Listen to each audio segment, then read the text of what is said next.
Rádio Rosário. Você pode interagir conosco. Inscreva-se no canal. Deixe o seu like. Se quiser, também comente e compartilhe este vídeo. Hora de conferir aqui no Realidade a nossa entrevista do dia. Hoje temos a participação aqui nos nossos estúdios do Cleiton Pan, veterinário da Inspetoria Agropecuária aqui do município de Serafina Correia. O assunto que nós vamos comentar com o Cleiton é sobre a evolução do status sanitário da febre aftosa. Bom dia, Cleiton. Bom dia, Marcos. Bom dia, rádio ouvintes da Rádio Rosário. É um prazer, mais uma vez, estar aqui para conseguir passar informações atualizadas do agronegócio que a gente trabalha. E o Rio Grande do Sul esperava há muito tempo a notícia que chegou, que foi exatamente essa questão sobre os possíveis ganhos de mercado a partir da obtenção de certificação internacional. São vários esses ganhos que teremos, Cleiton? Com certeza. O Rio Grande do Sul, a partir dessa nova certificação internacional, Marcos, abriu o mercado de importação para todos os países. Para te ter uma ideia, o primeiro ganho que o Rio Grande do Sul tem, ele tinha acesso a apenas 30% dos mercados importadores de produtos de origem animal. Hoje ele vai ter acesso a 100%. Então ele pode vender para qualquer país. Até então não tinha essa liberdade. Tudo pela questão sanitária. E, primeiramente, quem vai ganhar muito com isso é a suinocultura, pois tem já algumas plantas habilitadas no Rio Grande do Sul, das 16 do país que podem vender carne suína, metade está aqui no Rio Grande do Sul. E essa abertura ela é para carne desossada até o mês passado. Então nem todo produto a gente conseguia vender também. E a China, que é o país que mais nos compra, ela gosta muito de miúdos e de carne com osso. E por a gente vacinar para aftosa até o ano passado, isso nos colocava numa situação sanitária inferior e impedia da gente vender costela, por exemplo. Tanto nós quanto os chineses apreciam muito carne com osso. Agora a gente vai conseguir vender esse tipo de produto e agregar mais valor na produção. Outros ganhos também já sinaliza que, por ter essa abertura de mercado, Marcos, as indústrias podem fazer novos investimentos, ampliações. A própria JBS e a BRF, que são grandes produtoras de alimentos e têm plantas frigoríficas aqui no estado, inclusive em Serafina, a BRF tem de aves, mas enfim, elas já sinalizaram que vão investir. Isso vai gerar renda, emprego, movimentar a economia como um todo. E o grande foco, além da China e desses novos investimentos das indústrias que aqui estão, é adquirir acesso a mercados que pagam mais e compram melhor. Estados Unidos, Japão, Coreia, México, eles pagam, por exemplo, o Japão paga 100% a mais quando tu consegue vender para ele, em comparação com outros países, o mesmo produto. Eles têm dinheiro, eles pagam melhor. Então, o mesmo produto que a gente pagaria para um determinado lugar, para o Japão a gente tem um ganho de 100% em cima. Isso foi possibilitado porque a gente conseguiu atingir o status de livre sem vacinação. Importante a gente comentar também com o nosso ouvinte, Cleiton, em relação a esse assunto, que são poucos os estados aqui no Brasil que possuem esse certificado. Como a gente diz, é sanidade de elite. Mas os estados todos estão batalhando para conseguir esse patamar. O primeiro estado que conseguiu no Brasil foi Santa Catarina, em 2007. E agora, em 2021 apenas, mas foi feito um trabalho mais todo programado para ser sustentável, né? Rio Grande do Sul, Paraná, Rondônia e Acre, e alguns municípios que fazem divisa ali com Acre e Rondônia, que pertencem ao Amazonas e o Mato Grosso, entraram nessa nova certificação. Então, além do Rio Grande do Sul, esses outros estados também são livres sem vacinação. O restante, né, o Sudeste, o Centro-Oeste, o Norte e o Nordeste, eles são livres, mas vacinam. Então eles estão num degrau abaixo na questão sanitária.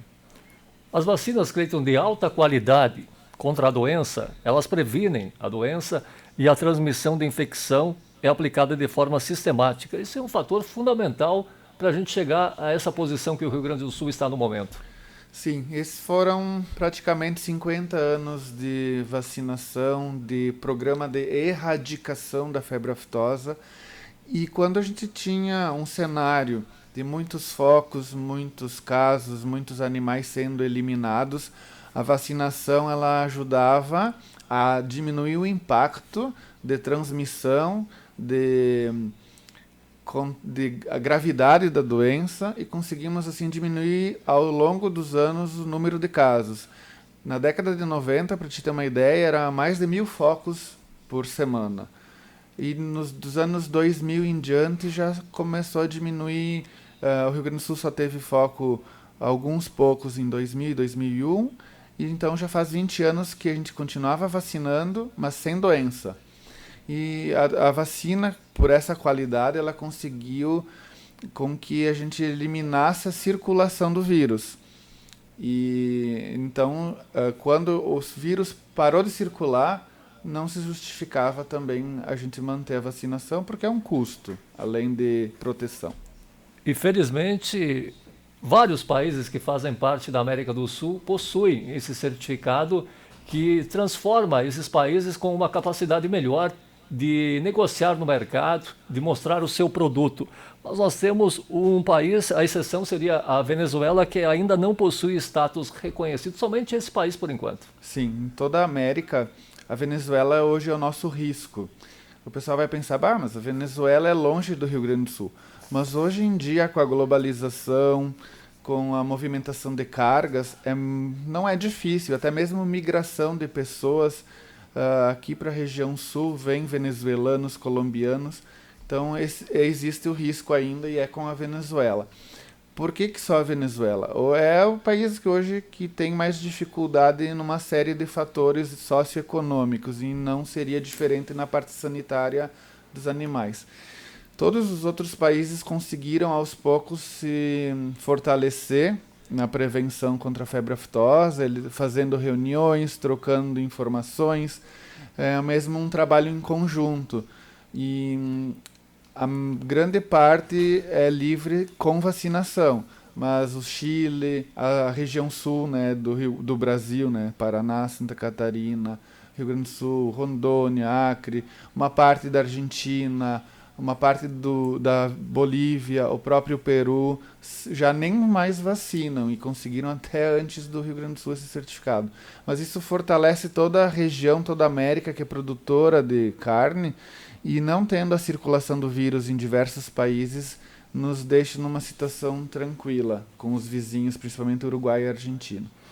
Cleiton, quais as estratégias que poderiam ser utilizadas através do Estado do Rio Grande do Sul para uma manutenção do novo status, e os custos, se viesse a ocorrer um foco de febre aftosa, seriam altos esses custos também? Sempre vão ser, Marcos. Por isso que essa doença ela é um modelo de certificação, porque ela causa grandes impactos. O último foco no Rio Grande do Sul, em 2001, a gente teve que abater mais de 11.000 cabeças. Isso seria, para fazer uma comparação, todo o plantel de Serafina Corrêa e mais um pouco, com municípios vizinhos. E então o impacto sempre vai ser grande. É difícil até de estimar em valores, mas quanto mais a gente alcança de mercados, mais vai ser o impacto financeiro. Mas o direto mesmo muitos produtores podem acabar não voltando para a atividade, não conseguindo retornar porque perde animais, perde a produção, seja de leite ou de carne. E também essa doença é muito grave. Para conseguir voltar a conseguir os mercados que a gente tem hoje, se viesse ter a doença, teria todo um processo muito lento de negociação para restabelecer o comércio. Mas a área em si, quando tem um foco, o serviço veterinário oficial, né, dos governos, incluindo as inspetorias veterinárias e o Ministério da Agricultura, a gente trabalha contra o tempo.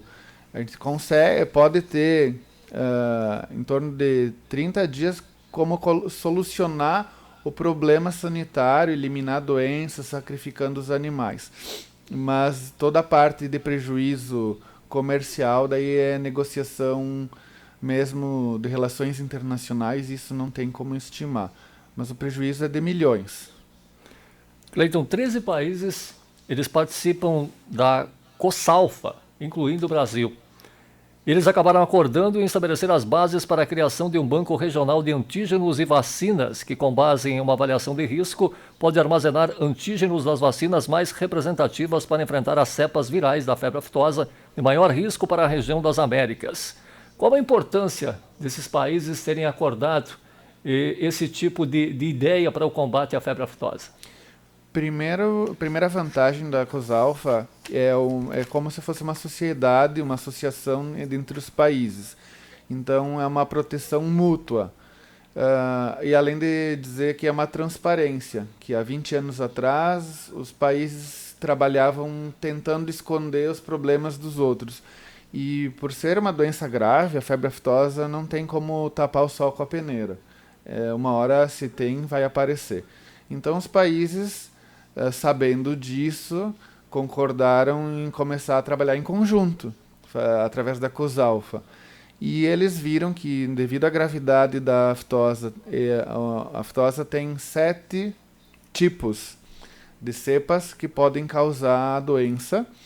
Aqui na América tínhamos apenas 3 ocorrências desses 7, outros tem na Ásia, na África, mas com esse banco, essa disponibilidade de antígenos para fabricar vacinas, a gente tem uma segurança para a produção de vacinas em curto espaço de tempo, porque a vacina ela pode ser reutilizada se a doença voltar. Isso seria um estudo dos serviços veterinários.